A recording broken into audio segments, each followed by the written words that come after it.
Hello, today we're going to cover a few different things. The first thing we're going to cover is the preferred slipper clutch setup, as well as we're going to talk about a little bit about the brake configuration and then your linkage setup. So without further ado, let's go ahead and get started. So first thing I want to mention is slipper setup. So what I actually prefer on my slipper is the B6.3 heavy duty slipper spring and nut. So the thing that's a little different about this slipper assembly is it's going to actually have kind of a narrower tuning window, but it'll hold a lot firmer. So what that allows you to do is, since you're running a clutch on a nitro powered truck, the clutch will do a majority of the slipping. So running a little bit of a tighter slipper is not necessarily a bad thing.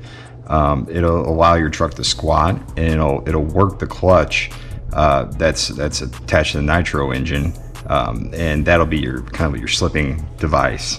The other reason is if you run too loose of a slipper, it can cause excessive wear on the spur gear bushing. For my typical starting setup for low grip outdoor, I'll actually run my slipper nut flush, as you can see. Now for high grip indoor, I usually like to start with a setting of about 2 to 3 threads exposed. And then sometimes I'll actually go a little tighter than that, up to, I would say, at most 5 threads exposed. But I think that's only going to be for when the track's extremely hooked up. So maybe for like carpet or AstroTurf or something like that, outdoor, you'd want to run that. So, or maybe a sealed outdoor surface or indoor surface, you could run that. Moving on to the linkage. So this one, I went back and forth how to really explain this. So I think the best way to go about this is I'm going to go ahead and give you guys some measurements. So the first thing you're going to do after you get your slipper adjusted and set up correctly, first thing you're going to do is set your mesh on your gears. So typically when I set my mesh, I like to have just a little bit of play. So a really tight mesh, kind of similar to what you would see with like a 1/10 scale 4-wheel drive electric buggy. You want to run a really tight mesh. I think the same thing for gas truck. You don't want it to bind though, because binding on a 2-wheel drive is typically not good, because what it can do is create a drag brake scenario where you'll actually lose traction when you let off the throttle, and it just inhibits your acceleration as well. So you don't want to have any binding. That's not a good thing. So you want it to be tight but not binding. So just a little bit of play, maybe I would say at most 0.5 millimeter of play. So first thing you do is set your mesh. After that, the next thing I'm going to do is actually build my brake assembly. That's key. So I'm not going to go through the whole assembly process. There are instructions for that, as well as a video on Ignite Design RC's YouTube channel. Instead, what I would recommend is when you build this thing, first thing, use red Loctite, because you don't want it to come loose once you get it set right. The second thing is take off this brake bolt head assembly when you're making it. And what you're trying to do is, the goal is you want to have your brake lever arm completely as far to be like 90 degrees or perpendicular to the bulkhead of the brake system.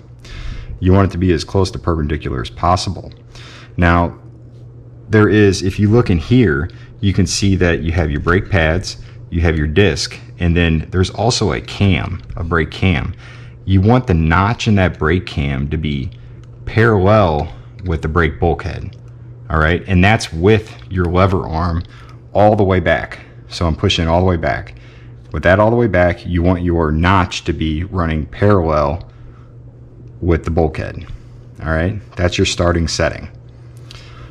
As for the measurement on the brake pads, the spacing of that specification's in the instructions. I set it one time when I built the kit, and I've never had to touch it again. What I do recommend though is installing these team associated RC8B4 brake pad springs. Install those. It'll give you a little bit more of a linear brake feel. It'll cause the brake pads not to to ride on that brake disc, so that way your drivetrain spins nice and free.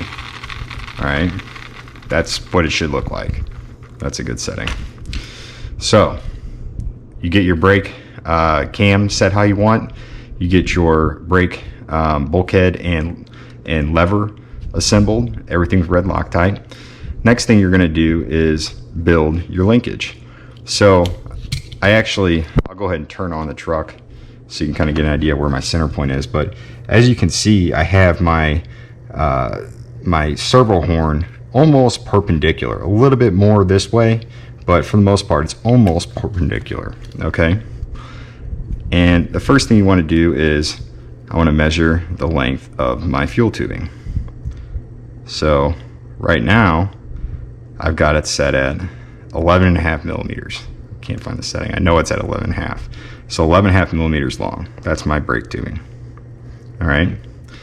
Then the next measurement I'm going to give you is the length of this linkage, because that tells you how far I have the endpoint nut screwed in. So I have this at 108 point, let's say 108.5, just to round down to the nearest number here, of the total length. And I think that's a good starting point. All right. The next measurement I'm going to give you is how far down I have this collar. I have that at 11.4 millimeters. All right. That's all the measurements we need to know for now. As you can see, you have this little guide socket, basically for the linkage on the throttle, and then there is the spring here. There's another collar that you screw in, and this will be backed up all the way to the ball cup that goes onto the throttle, or sorry, the slide on the carburetor. The total length for this, so you know, we'll just do it from the collar, and it's at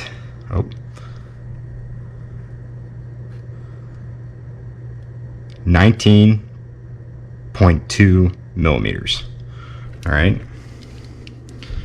so that's everything there. All right, so you got your linkage set up right. So the next thing you would do is you want to make sure that when you press your brakes, there's still a little bit of compression left in that spring. Okay, you don't want to compress all the way down. It's not good for the slide on the carburetor. It'll end up eventually destroying actually the slide or the body for the carburetor. You don't want that. So one of the things you can do to avoid any issues or any deflection is you want to make sure that your carburetor is in line with the throttle linkage. So if you're looking at this, I don't know if you can see it, but the throttle linkage is exactly in line with the carburetor. And I do recommend spend a lot of time on this, eyeball from multiple different directions, and make sure that you have this thing as in line as possible at your zero throttle point. And that's going to be at neutral. All right. So once you get that, you'll set your brakes. So specifically, I like to run my brakes stiff. So I like a firm brake. So as you can see here,